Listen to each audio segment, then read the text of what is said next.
Salam, salam kemenangan. Saya Dewi Abraham menyapa saudara sekalian. Posisi saya ada di Villa Rema, daerah Cisarua, Bogor bersama kaum wanita GPKDI yang sedang merayakan ulang tahun yang ke-31 yang digawangi oleh Bu Darse. Terima kasih. Hari ini saya akan sharing tentang wanita yang diambil dari Kisah Para Rasul 16 ayat yang ke-14. Demikian firman Tuhan. Seorang dari perempuan-perempuan itu yang bernama Lydia turut mendengarkan.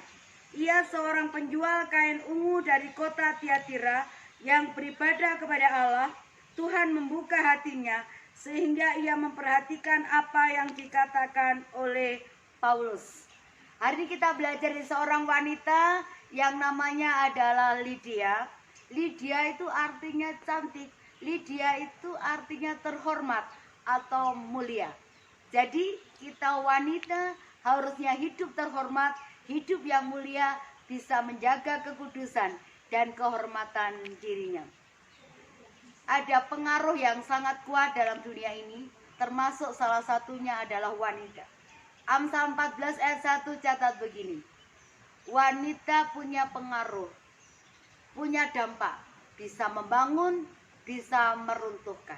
Kalau kita menjadi pribadi wanita yang bijaksana, kita akan bisa membangun keluarga kita dengan baik.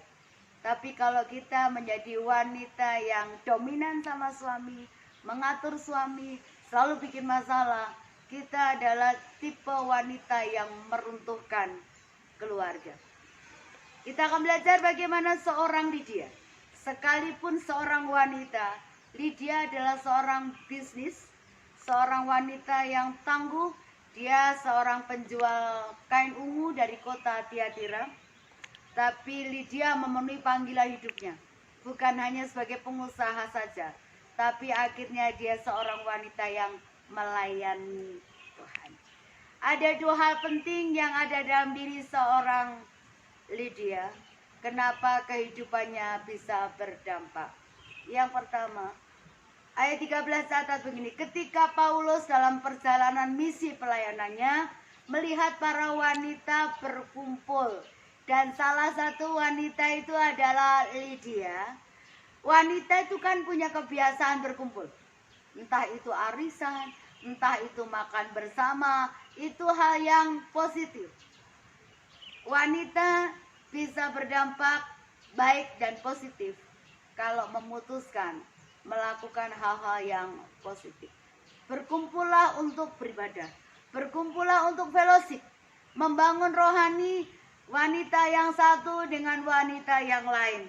Bukan menjadi wanita yang suka kumpul-kumpul, yang suka gosip, suka cari masalah, suka menjelekkan orang lain, sehingga hidup kita menjadi sandungan. Tapi Lydia memutuskan berkumpul untuk sesuatu yang positif, sesuatu yang rohani, yang bisa membangun imannya sendiri, juga iman orang-orang yang ada di sekitar kita. Lydia memotivasi orang supaya mereka mendengarkan firman Tuhan dengan baik, mempelajari firman Tuhan dengan baik.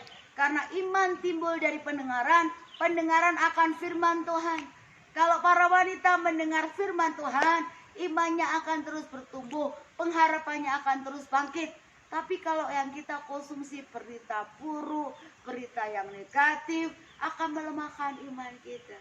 Mari wanita Allah, hari ini kita sadar pentingnya komunitas membuat kita bisa mengalami pertumbuhan rohani yang sehat. Banyak dengar firman Tuhan, banyak bahas tentang firman Tuhan, akan menolong kita ketika masalah itu terjadi. Ketika ada persoalan sedang menghadang kita, kalau kita banyak baca firman Tuhan, banyak renungkan firman Tuhan, banyak fellowship tentang firman Tuhan, ketika masalah itu terjadi, firman itu akan meneguhkan kita, menolong kita, dan memberikan kita kekuatan. Itu yang pertama. Yang kedua, mengapa kehidupan Lydia bisa berdampak? Ternyata Lydia adalah wanita yang memiliki hati yang penuh misi dan visi untuk keselamatan orang lain. Bukan hanya keselamatan diri sendiri, tapi keselamatan keluarganya, juga keselamatan orang-orang di sekitarnya. Jadi adalah satu hal yang berdosa kalau kita sebagai wanita hanya puas kalau diri kita sendiri yang selamat tanpa memikirkan keselamatan orang lain. Karena hati Tuhan adalah hati misi. Matius 28 ayat 19 catat begini. Pergilah jadikan semua bangsa muridku. Ini tugas kita orang percaya, tugas kita para wanita. Wanitanya punya kelebihan berbicara. Harusnya dari mulut para wanita keluar kata-kata berkat, keluar kata-kata kesaksian, keluar kata-kata yang menguatkan orang lain. Katakan Yesus itu baik, Yesus itu Tuhan, Yesus itu penguasa tunggal dalam hidup kita. Ketika para wanita berani bersaksi, kesaksian itu bisa menyentuh orang untuk percaya kepada Tuhan. Sampai ayat yang ke-15 kata begini. Lydia mendesak Paulus supaya tinggal di rumahnya. Karena Lydia tahu ketika firman Tuhan disampaikan, ketika kebenaran disampaikan, telinga yang mendengar boleh diubahkan, telinga yang mendengar boleh diselamatkan.